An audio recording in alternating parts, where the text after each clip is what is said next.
Welcome back, everybody. I'm Johnny. Welcome back to Struggle Bus Family. Today, we've got a very special episode focusing on siblings of kids with special needs, as well as our first ever guest, live guest. I don't know the type of guest we'd have, but our first ever live guest. So if you're the parent of multiple kids and you've ever wanted to get kind of the perspective of your neurotypical kiddo, not to call you a kiddo, sorry.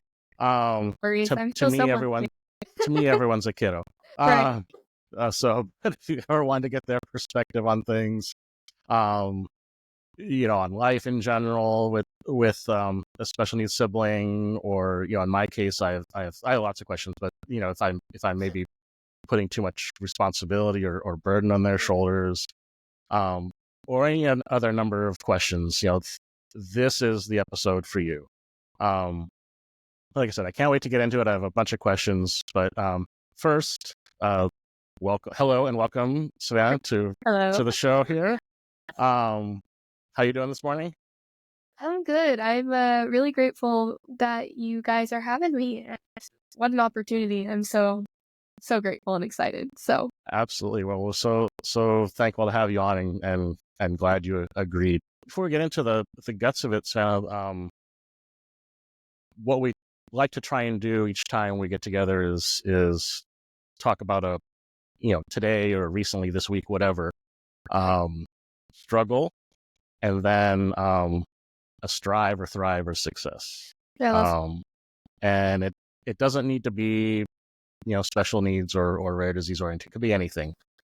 Mine the other day was about not being able to get the stupid bonfire pit lit, but anyways, real. So Real. So not to put you on the spot, but do you have any struggles or you'd like to share? Oh, there's always something. This is true. Honestly, it is kind of on theme, but for the holiday, Christmas is coming up. I am home for the holiday, and so usually I'm living by myself, and I'm doing my internship, and now I'm back with my family, and so I think one thing as a sibling, I know I'm totally going right into the topic, but it's fine. It's real. So, but one thing as a sibling is coming home and having to readjust to that and readjusting to the dynamics.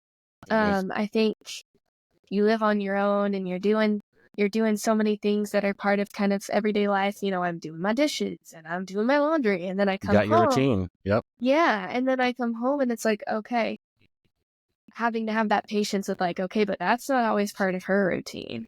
And so there's always an adjustment when I come home. So I think that's kind of been a little bit of a struggle. But the thrive, I think, on the other side of that is being able to exercise my patience and yeah. So I think that's a daily thrive for all of us. Yeah. Right. Well, thank you. For me, we not everyone knows because we were chit-chatting before we hit the record button, but we've had an ongoing thing with some of the kids' medications here, and here we are. Tomorrow is Christmas Eve, although this probably won't come out till much later, but tomorrow's Christmas Eve, so I'm trying to cram all the doctor and pharmacy stuff in that hasn't been wrapped up into today, and it's not been fun. But on the flip side of that, I did have some success this morning in that one of the 3 prescriptions I'm trying to get a refill for was sent to the pharmacy finally this morning. So now I'm just waiting for hopefully 2 more text messages, and then it'll be good. So yes, it's a process. Yes, I would welcome that interruption while we're talking. I apologize, but I'd welcome that interruption while we're talking, because that'd be the news that I need, and then absolutely we're all good. So, so with that, why don't we start with telling us a little bit about yourself and situation and all that good stuff. Yeah. Hey, so my name's Savannah. I'm 22 years old. I was born in Utah, and spent most of my time growing up here in Idaho. I have a sister with a rare condition that you are very familiar with, which is KDM5C. And she's my only sibling. I've grown up with her, and yeah, I'm pretty close with her in a lot of ways, but I always tell people the relationship's a lot different. I put air quotes because, like, what is different anyways, you know? Yep. But, Or what's normal is probably what's how normal? I'd say it, right? Yeah. So, So, like, I guess just, like, in comparison to maybe your quote-unquote average experience, our relationship would be considered different. But, I graduated working on my degree in music therapy. I'm currently doing an internship. So that's kind of my passion right now and what I'm working really hard on accomplishing. So we're almost there.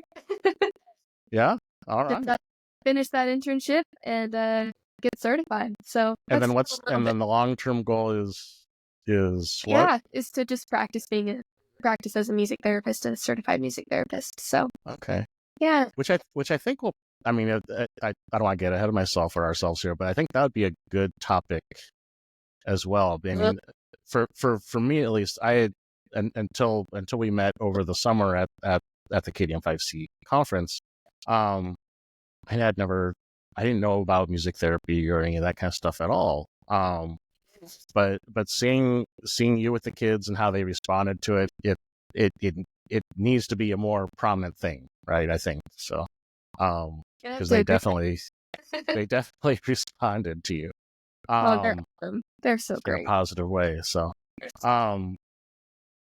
Well, I mean, so from your perspective, though, having your sister and sorry, I don't remember are you the older or So I'm older. I'm 3 years older. okay. Yeah. Okay. So what was that like? Like, or is it like? What is it like growing up? Having a sibling that doesn't necessarily fit the mold, so to speak, that everyone out there in society, has in their mind as far as what normal or typical is. From as a child growing up, you're not a child now. As a child growing up, I'm just curious, what was that like, if you don't mind? Yeah. It's interesting because now that I am older and I am going into a profession where I will be a therapist, a lot of that profession, requires that I look into my own things and kind of dive into that so that I can help other people doing that. And Right. in that process, there's a lot of things I've realized about my childhood that when I was a kid, I didn't realize. Right. There's a lot of really heavy things that I held as a kid that I had no idea. Like, my impression is that it's not your typical worry as a sibling as to whether or not your sister is going to survive, right? Yeah. And having that heaviness and fear throughout life is challenging. And is that something that, I mean, did you have that kind of realization or question at a very young age, or was it not until kind of your 18, your older years? Yeah. I definitely had it. I don't know. I think it took me some time to comprehend. But I have a very vivid memory of I was young. I was in elementary school. I don't know what grade. Probably I seriously was so young, maybe first grade. Oh, wow. And I have a very vivid memory of waking up in the middle of the night and my sister and my mom were gone. And I remember my dad having emotion on his face and, going up to him and being like, what's going on? Like, where are they at? And he had to, in his best dad way, explain to me, your sister took a ride with the ambulance and, oh my, she's at the hospital. And then having to go to school right after that and trying to process that as a kid and being like, what's happening? right. Having no idea really what any of that meant, just that something bad happened. And then I'm going to school.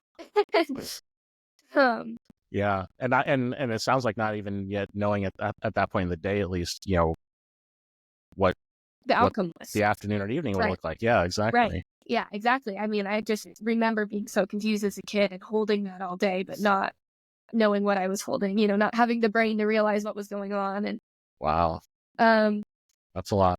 yeah, yeah. And so I had memories like that throughout my childhood, and I know they impacted me. I know that worry was there. I just didn't know how to process it and really discover that it was anticipatory grief. Right. And so that's definitely part of my experience that I remember.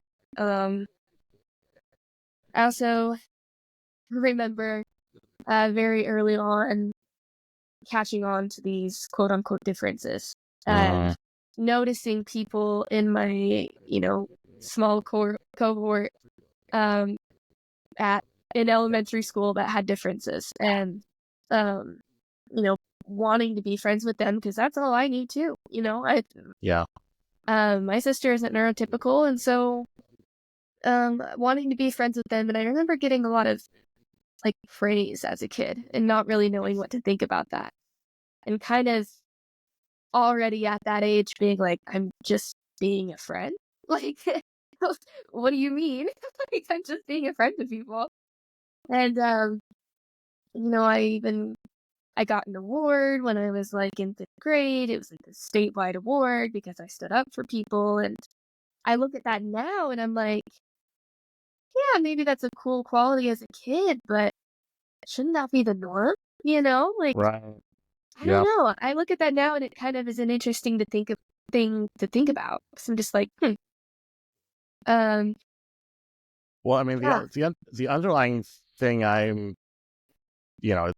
it's obvious, right? But I'm going to say it anyways. I mean, this is definitely molded you mhm, as a person, as a human being, right? I mean, mhm, from how you, even at a small age, with the award you mentioned, and then now the profession you're going, I assume yeah, the profession you're going into totally, is based on kind of this lifetime of experience, mhm, as well, and I think having our 5 kids and the number of therapists and doctors and yeah, professionals, right, that we've interacted with, I think I think that is gonna that equips you, as in this professional role you're going into. I think that equips you better than most, right? Because I mean, not to discount, you know doctors or therapists that don't have, a special needs child or sibling or relative or right, friend with a child, but I think having those experiences all your life, in your case, mm, really kind of gives you that unique perspective that, I think will benefit all the. I don't know if your profession is like pediatric only, or if there's adult, patients or client, or we call yeah. patients Um, clients, but it we really work with all populations, truly. okay, okay, Anything you can think of, we've probably got something with music therapy that can help okay, um someone reach their goals. So right now uh-huh. I'm with cancer patients and that age range Yeah, and everywhere. Cancer does not discriminate. So true. Mhm. um currently working with all different ages. Okay, So yeah. yeah. But I mean, just it has equipped you, just, and I mean, and the short amount of time that we were at the conference or the summit together. I mean, it was just obvious, right? I mean, your unique perspective and your personality, and the positivity that kind of just radiates from you. Um, That's too kind. it's unique. I mean, I'm kind of unfortunate to say, but it's unique, right? And it Um, really, really made you stand out. mm, So, thank you. we appreciated the fact that our kids could, even for a short amount of time, meet you and hang out with you and stuff. So, Oh, I love your kids. They're my well, favorite. thank you. Although I did ask the girls if they wanted to come on and say hi, and they're like, Oh, "They're going." I think they're shy on camera. That's so fair. But so from a parent perspective, some of the things that I'm most curious about or worried about or concerned about is, so just to recap for those that maybe don't know, we have five special need kids. Two oldest are girls, the three younger are all boys. They all have a variety of a buffet of diagnoses. The common thread across all of them, though, is an ultra rare disease called KDM5C, which tends to affect boys more severely than girls. And I say tends because there's everything. Right. Everything. It's very little is known about this, and how it affects individuals is not the same. No. There's similarities, but no two people are affected the same way to the same degree. Right. But in our family, at least, the boys are more impacted than the girls. The girls can talk and they're potty trained. It sounds weird to say that about a 13 and 15-year-old, but they're potty trained. It's such a thing, though. Yeah. So real. So we try and not rely on them too much to help with their brothers. But just the reality is we do. Right. And one of the concerns I have is, are we, because like I just said, they're 15 and 13, at least chronologically age. Are we putting too much burden? Are we expecting too much of them? Are we, impacting them at an adverse way by kind of putting these responsibilities on them? And I don't know what the dynamics were for you growing up, if you were involved in helping care for your sister at all or not. But it's just one of those things that just kind of is there gnawing away, right? So I don't know. What was your involvement with your sister's, if any, with your sister's care growing up? Such a hard. I just don't even know where to begin with that, because that's such a, I imagine, real concern as a parent. And I think that, at least in my situation, the fact of the matter is you could be the most, I have such incredible parents, and I know you've met them, and I can vouch for that. Yeah, you do. I cannot, I just have the most amazing parents, and I think the fact of the matter is sometimes the way the family dynamic is that will happen naturally. I think I think you could spend your whole lifetime as a parent trying to avoid that, and I think it's still going to happen because of the dynamic of having a neurotypical child and a child that's not. Yeah, I know as a kid, I was pretty shielded from a lot of her medical things that she went through. Whenever she had a primary children's visit or a surgery, I was with my aunt and uncle and was not present for those moments. And she, would have some big medical things, like she coded a lot, would have, she has epilepsy, that's one of her things, and so she'd have grand mal seizures, and I never saw those because I know that my parents, we haven't talked about it, but I know that they intentionally didn't bring me so I wouldn't see those things. And so I know that they really have tried their best to kind of prevent some of that. But naturally, I think it still happens a little bit. Like currently, when I come home and it's like, so simple, but there'll be times where it's like, okay, like I'm doing the dishes because I'm helping out. And then it'll be like, oh, hey, Whitney, like, why don't you go also help Savannah do the dishes? And then it'll turn into a, kind of a moment where she gets really upset and it escalates. And then, at that point, naturally, as a parent and anyone in that situation, you don't want it to continue to escalate, so you give it up. And then as a sibling, you're like, well, what the heck? Like, so I got to do the chores, but like Right. Yeah. they Yeah. don't. And, there's simple things like that where it's like, in the grand scheme of things, it's not that big of a deal. But sometimes as a sibling, it feels so big. Well, and I mean, I think it is. It's not a small thing Yeah. because it's. I mean, the example of dishes, right? There's always going to be dirty dishes, Yeah. right? Yeah. So these scenarios always play out, right? They And do. it may not be. It may be the dishes today. It may not be the dishes tomorrow, but it could be laundry, or it could be taking out the Right. trash, or So I mean, I they're not small. I mean, they're life skills that we want to teach our kids, right? Yeah. And I totally get the, that I can just hear your mom saying, Whitney, why don't you help Savannah with the dishes? Because we say the same things to our kids, Right. and we tend to get same reactions from both the one who's helping with the chore and the one who we've asked to help with the chore that doesn't want to. It's just normal. Yeah. But I mean, I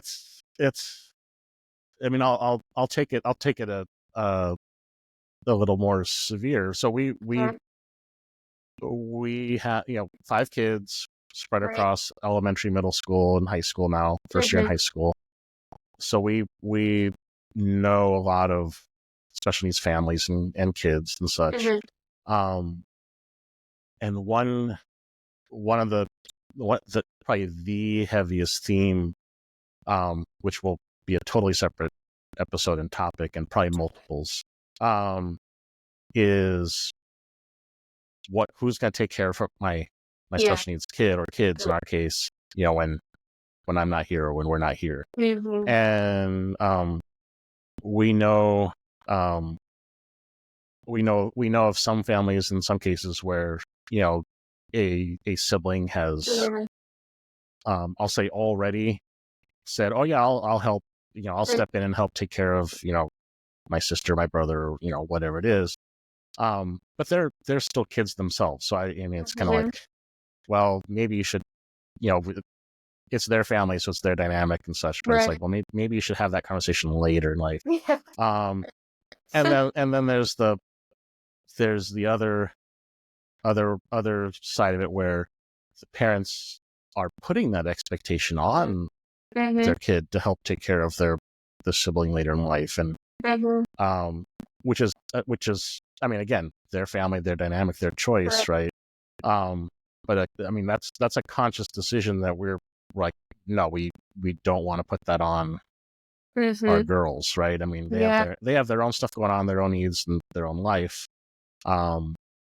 If they ultimately make that decision, then we'll be thrilled, and we'll support them as much as possible. But it from as a parent, it feels like the kind of convenient solution, or even trap maybe to fall into, right? I don't know what your situation is in that regard, but or if you even want to talk about it. If you don't, that's fine. It's a pretty personal, private thing. But it's just and I know from the community that we're both a part of, KDM5C community, as well as all I'll say, I'll go on and say every special needs support group out there. This topic comes up Absolutely, constantly. Absolutely. And I'm curious, and you don't have to go into what your family's, how you guys are handling it, but just from your perspective as the neurotypical sibling, Right. I mean, what's your perspective? I mean, it doesn't seem. I don't know. I don't want to taint what you say. So go ahead. I'll pause there. I think it's great. Every family dynamic is going to be different. And so every circumstance and the way that we deal with every circumstance is going to be different. For me, I fully expect to be the one who takes that on if something were to happen to my parents. And I don't think that's necessarily like an expectation that's come from them, but just something for myself where um, I want the best of care for my sister. And selfishly and personally, I feel like I am someone who is going to do everything in my power to give her that. And so, with whether or not it's you directly caring for her or not, right? Yeah, but I think I feel equipped to do that where maybe not everyone would. And so I think that I kind of, for myself, anticipate being a caregiver because I love her and I want what's best for her, and we have that relationship. And I know it's something that I have worked to have the capacity and the emotional capacity to do, because it's work. You have to know how to have good coping and self-care and the ability to take things and process them later. You know, it's not something that always comes naturally. And so for me, I'm pretty confident in willing and wanting to do that. But I know that there are other situations where, people might not have the resources that I have. I've had many, many resources where I've learned how to go through that process myself and keep myself healthy while being a caregiver. Not Which is everyone hard. has That's that. hard in itself, yeah. Yeah. Not everyone has that resource. And also, not everyone has the relationship I have with my sister. Sometimes relationships, I mean, that's just the part of it. That's part of being human, is relationships are different for everyone. And so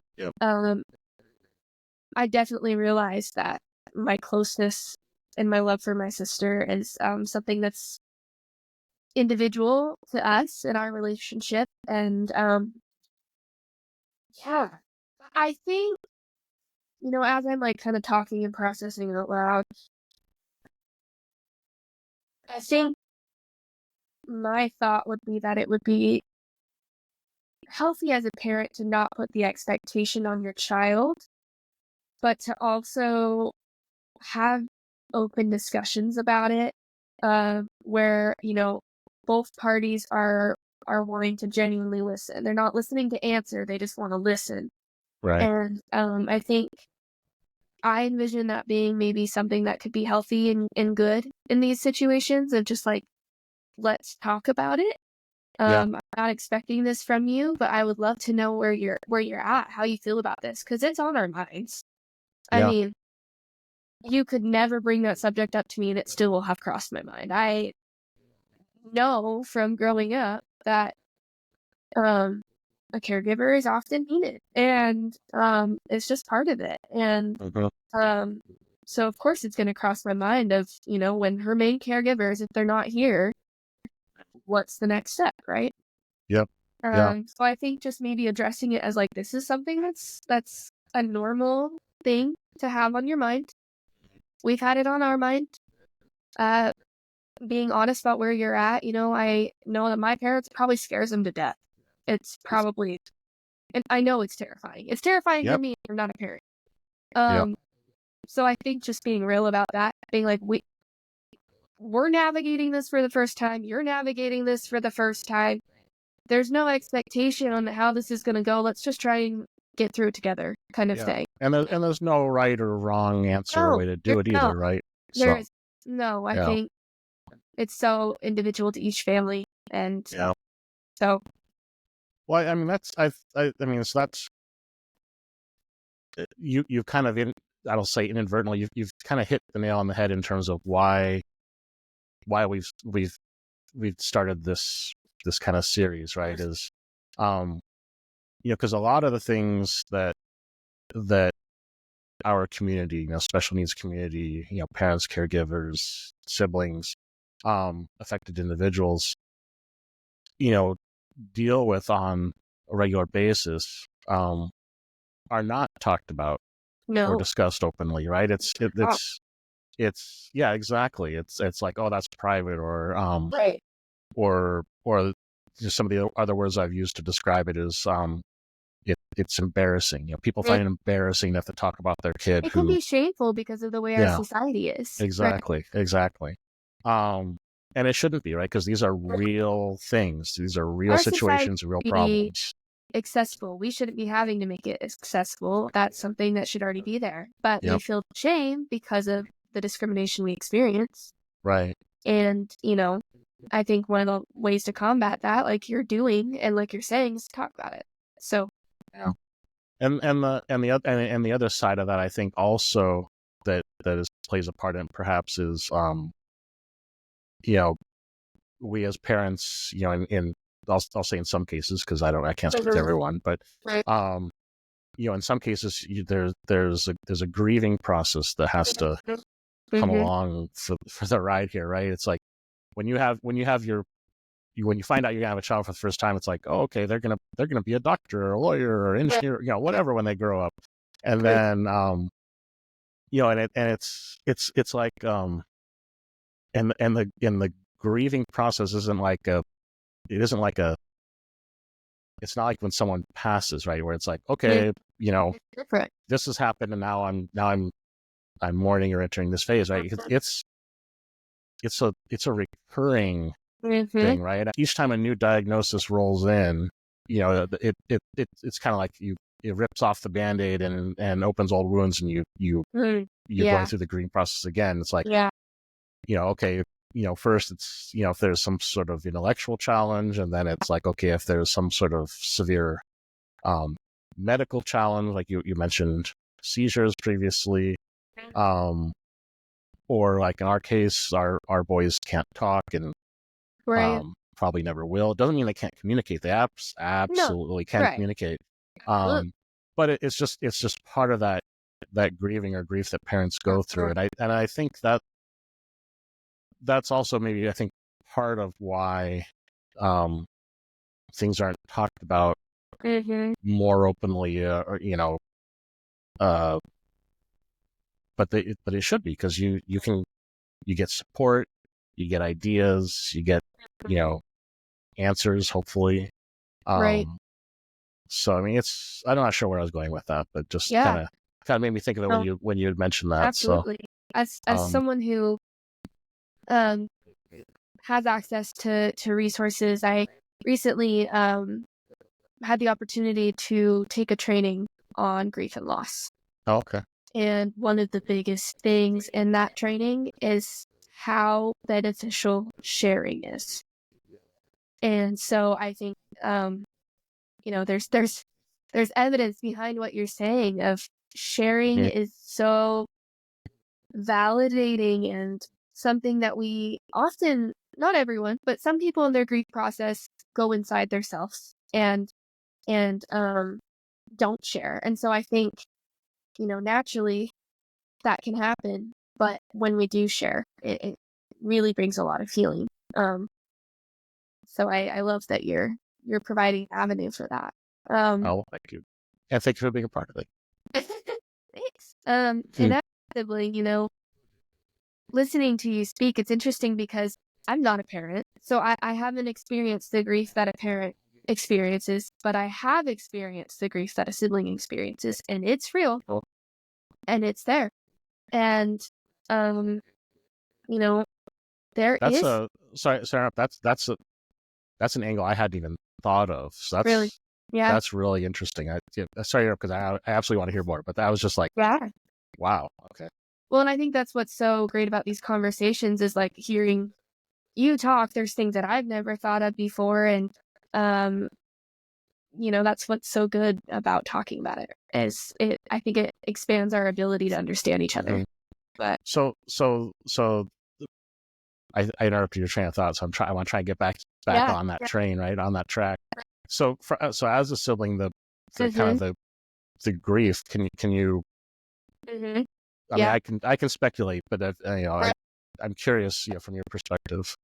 Well, it's interesting because there's some things that immediately come to my mind, but then listening to you talk about some of your experiences, I'm like, wait, I've had some parallels there as well. Like hearing you talk about kind of that grief and loss of what you may be expected for your child. Yeah.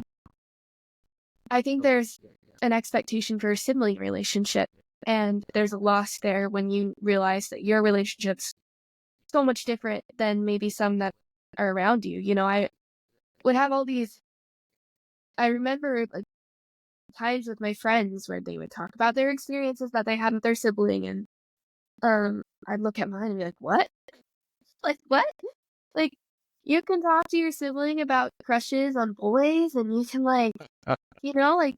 And not that I don't have that right now, but growing up, that wasn't happening. And, you know, growing up, I got beat up. I wasn't the one beating up my younger sibling like you usually hear about. I was the one getting beat up. Yeah. Yeah. And, um, you know, all the doctor's visits and, um,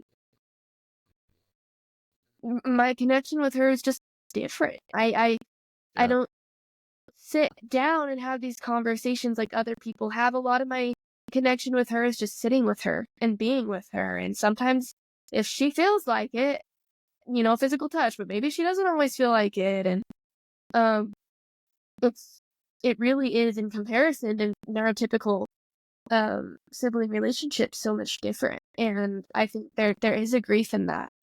Um and that's something I'm kind of realizing and processing now as I heard you talk.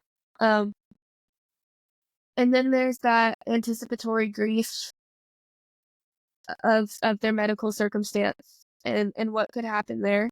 And then there's Mhm. a whole nother grief of, and I feel emotional, but of watching your sibling come home with stories about um, bullying and things that you've experienced, and you just sit there and you're like, you know, like I know my sister, and she's the least deserving of that, right? Mhm. And so there's that grief of, how is this even fair? How is this even okay? Like, I know and love my sister, and if people just took the time to get to know her the way I do, maybe they wouldn't treat her that way.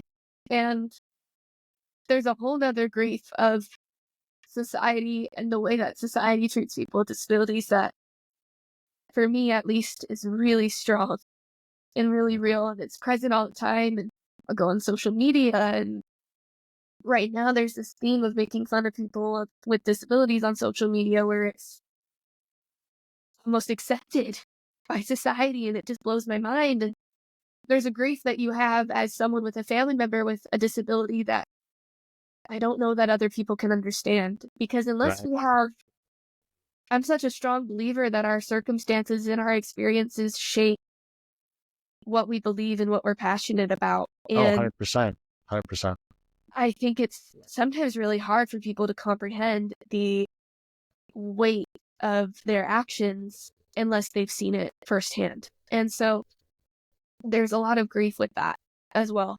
Um, Yeah. that I feel pretty much every day, I think.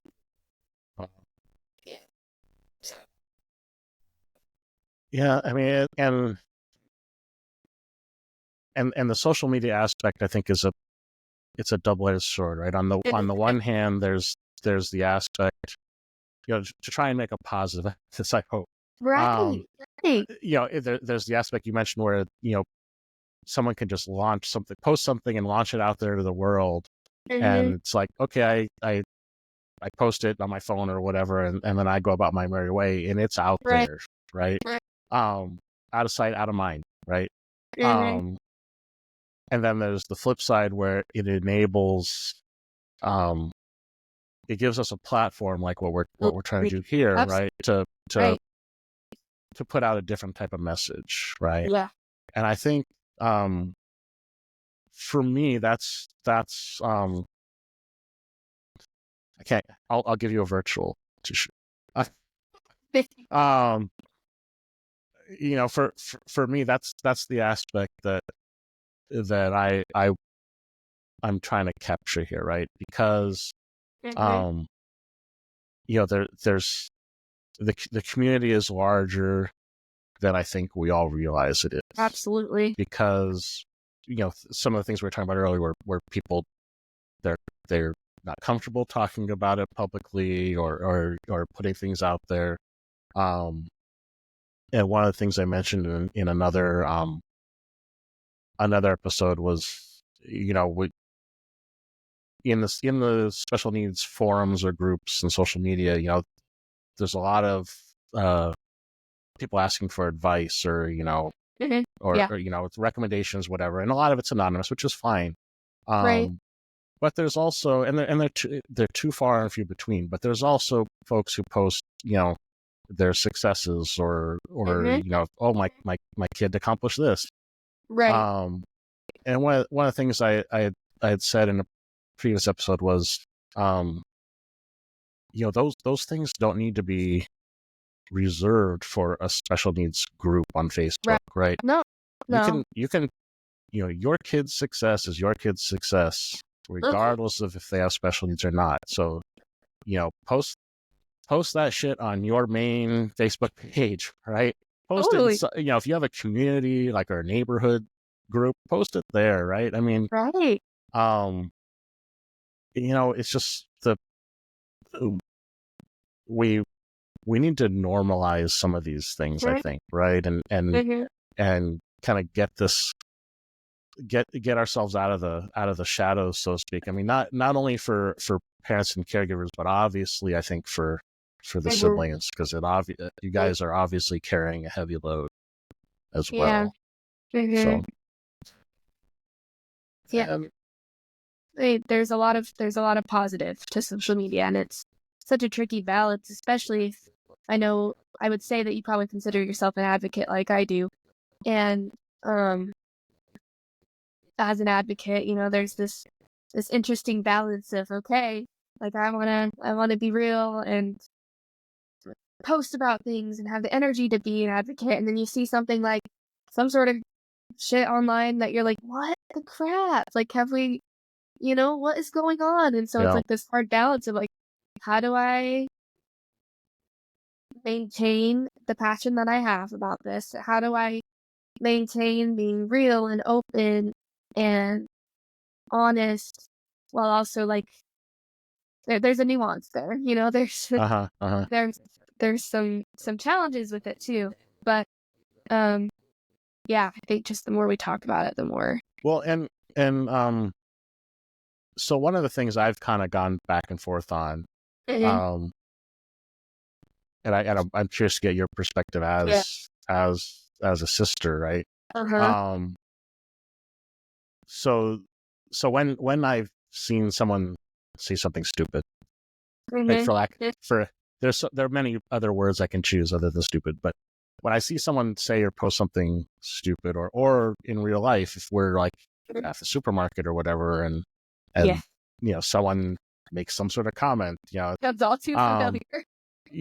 It's earlier in life, earlier in my the prior parent version of me, would try and explain, educate. I'll say educate, but it's more explain. Like apologize, whatever. And then I kind of slowly transitioned into, and I'm not saying this is the right one or the other is the right mindset, but I've kind of transitioned into the mode of, I don't need to explain this to you. It's not my responsibility. Yeah, it's not my responsibility to educate you on, why you're ignorant. Yeah. Thank you. Which I know is kind of polarizing also in the special needs community too, right? There are absolutely folks that kind of see it as their almost responsibility, I'll say, to do that. But and maybe it's because we have 5 kids instead of 1. I have no idea. Right. But it's just like if I was going to try and do that everywhere I went, that would be the only thing I could focus on.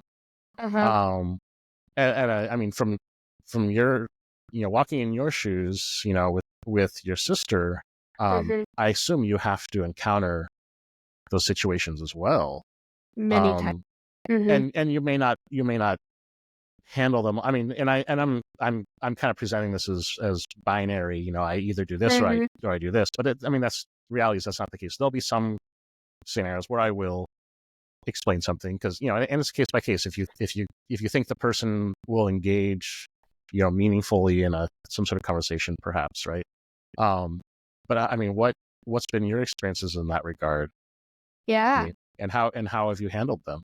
Because I mean, I think that's a thing that our girls deal with their brothers too. Absolutely. I would say that my first thought is kind of exactly what you just ended on there, where it fluctuates. And I think that's part of the human experience, is kind of navigating and finding what feels right for you. You know, for some people, the only thing that feels right might be to continue doing that advocacy, to continue doing that education. For other people, maybe that brings some burnout and that brings some hard feelings too. And, you know, there is that side of, okay, but I don't know you this, like, go get educated yourself. And I think for me, it absolutely fluctuates and depends on my energy level. It depends on each individual situation and how I feel that person will respond and how they've treated me, and kind of picking and choosing each time for myself is what works. One thing I've set for myself personally is I really do like to educate people on the R word. And I feel that most people just don't know that word is as hurtful as it is. However, the boundary that I then set is, once I educate you, if you are carelessly continuing to use that again, we're done. I'm not accepting that. I don't know you. Another explanation.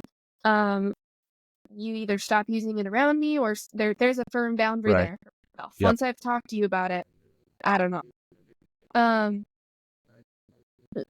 In everyday life situations, I definitely think I navigate it based off of what's happening. There's so many situations. I find myself as a sibling experiencing a lot of anger. Really? And I don't know that I don't usually respond to a situation with that anger. I think I've developed the skill of reframing in the moment. Yeah.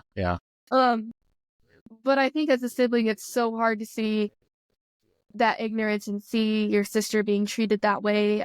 She's had a lot of ignorance in school systems. Man, that gets me fired up. Yeah. And the environment where they're supposed to be safe, right? Right. And everyone else has a sense of safety, right? And so it's just like, not everyone else, but like usually people who aren't in the minority have a sense of that. And yeah, I really work for a balance. I remember as a kid, the only times I've gotten in trouble as a kid were when someone did something to my sister and get after them. That's like the only times I ever got in trouble with it. And I've since learned that some people really benefit from empathy and compassion from our side, and that the message really can be delivered well for some people if you do come from education and from empathy. But I've also learned that doesn't work for everyone, and some people are just plain ignorant. And for me, spending my energy on that is not going to do me any good. And so I really just, it's situation by situation for me. Yeah, totally. It's funny because I wonder if your parents were ever called to the principal's office for something you did, standing up for your sister. I could only imagine if I ever got that phone call and they're like, oh yeah, it was just your daughter, you know, did blah blah blah, and I'm like, okay, well why? And if she were to say, oh, because so and so was doing such and such to her brother, then I would just turn to the principal and say, okay, well, so exactly. Why didn't they? Why weren't you doing that instead of having her, a child, do that? Right? Yeah. I do have instances of that. God, that's awesome. But That's awesome, guy. Well, and I mean, and you sorry, you say you're 3 years older, right? yeah. Okay. So the I will say one of the it's a burden, but we always kind of said, oh, you need to help us, right? Uh-huh. Because our girls are older, Yeah. and they're in the same, well, when they're at the same school, they're in the same classroom setting together. Um, Okay. highly individualized, low student to teacher ratio environment. And Mm-hmm. it's mixed grade level because staffing is an issue, I think, in all public schools. Um, Absolutely. but since the boys can't talk, um, especially when they were younger and they were still, well, they are still learning now, but when they were just getting access to an AAC or an iPad to communicate, Mm-hmm. and just kind of getting more vocabulary under their belts, with sign language and such. Um, we relied on the girls to look out for their brothers, so to speak, at Right. school, right? Right. It's like because the boys couldn't tell us if someone was mean to them or if someone hurt Right. them or whatever. And they, I mean, they did great at it too. The girls took it in stride and never complained. I don't know what they really Mm-hmm. thought at the time. Right. I think we'll get another glimpse of it now because Mm-hmm. uh our second oldest daughter is in her last year of middle school, and Okay. her twin brothers just started their first year, so they're back together again. Yes. Um, so I'll ask her like, oh, how was your day at school? How was this? How was that? And she'll tell me, and I'm like, okay, how how did your brothers do? And sometimes she'll answer, sometimes I'll get the eye roll, type of thing. Um, but when she left elementary school to start middle school, 3 years ago, and it was going to be the three boys by themselves in elementary school, we were scared out of our minds. Like Mm-hmm. we're losing our spy, right? Yeah. That can tell us what's going on. And I assume you were kind of put in a similar position, for the times where you guys were at school together, at least from a grade level Oh, perspective. Um, and I mean, that's gotta be tough being put in that position of, you know, having to tell your parents or what we've done to our girls tell us, um, about something that happened at school that day that wasn't so good to, their siblings or your sister in your case. And I just don't know I don't know how we as parents can make that any easier, yeah. right? Or better. Yeah, I don't know. It's tough. Mm-hmm. My experience is actually different. I didn't Oh, ever go to the same schools as Whitney because they were oh, always really? yeah. So they were always transferring her somewhere different throughout like most of elementary and middle school because they were looking for a program that was fit for her and they Mm-hmm. never had one because the resources aren't here. Yep. And so I actually never went to school with Whitney. So my perspective is that for myself, I longed to have the opportunity to stand up for her. And Mm, I longed to be able to be there. And I just really wished for that. And the fear of not knowing and just being like, what happened today? And not having any clue and then having to get it out of her when she comes home and not ever getting a full picture of how rude people actually are. And right. um I yeah. I didn't actually have that experience. And so I always wanted to be able to. And it definitely developed a feisty characteristic in me where um she'd come home and tell me something that I'd get pretty feisty. I would not Yep. be So not be I'm gonna happy. go to school with you tomorrow and kick that kid's ass. Or That's what I've been wanting to do at her current school. I just I'm oh, like, I drive down and we're gonna have a talk. And it's not gonna go well for but um so that's really interesting because I can't totally speak to that. Um in terms of my own experience. Well, I mean, you are, though, in terms of your reaction, I'll say after the fact, or after something happens and you learn about it, right? And I think, and the fact that you're saying like you long to have that opportunity, I guess I'll say as an opportunity, not a duty. Yeah. Right. I think that's good to hear, because I hope that our girls see it in the same light. Yeah. Because they certainly have their own challenges and struggles, but at the same time, they are kind of little, I shouldn't say little, younger versions of us, younger caregivers, and they absolutely do echo a lot of what you're saying in terms of caring for their siblings, their brothers, and looking out for them, and it's which is great as a parent to see and to hear, and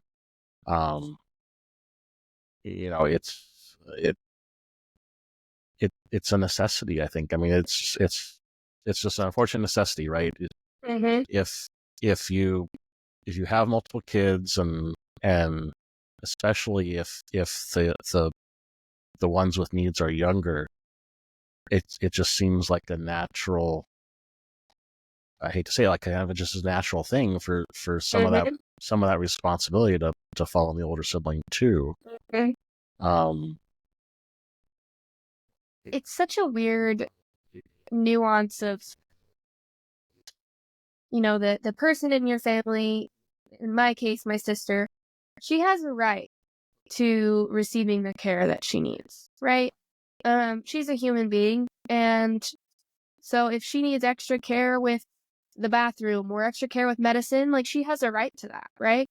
But then on the other side of the coin, we didn't necessarily ask to be put into a caregiver role. We were just kind of placed into it by circumstance. And so it's this weird balance of the two. And I think as siblings, at least for me, I recognize that, and I can now sit in that nuance and understand that there's not an exact answer here.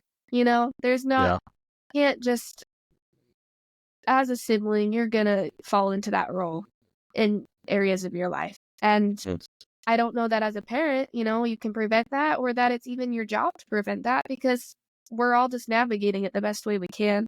Yep.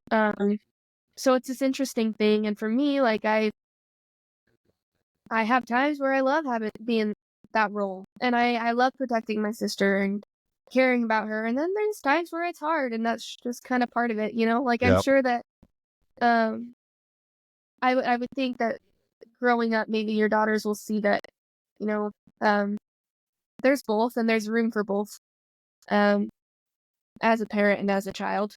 So that's kind of my thought there. No, very, very well put. And I think that actually puts a nice bow on the whole conversation too. Yeah. So yeah, I mean, I can't think of a better way to put it, and to wrap things up too. So thank you for making that easy for me. Thank you for having me. I'm just so glad that I can be a part of these conversations. Oh, well, we absolutely, I know Jess really wanted to be part of this too. So I'll speak on her behalf as well. But yeah, I mean, we really appreciate you spending some time here with us, and especially just before the holidays, when you're back home with family, and so thank you very much for that. So thank you. I learned a lot from you guys. Well, I think I'm glad to hear that, but I think we learned more from you guys, actually. I don't know. We're all learning. True. But we're all navigating it together. It's very helpful to get other perspectives, and yours is a unique one that that we can benefit from. So thank you again. Thank you. All right. So everyone out there watching, thanks for joining. Until next time, have a good day.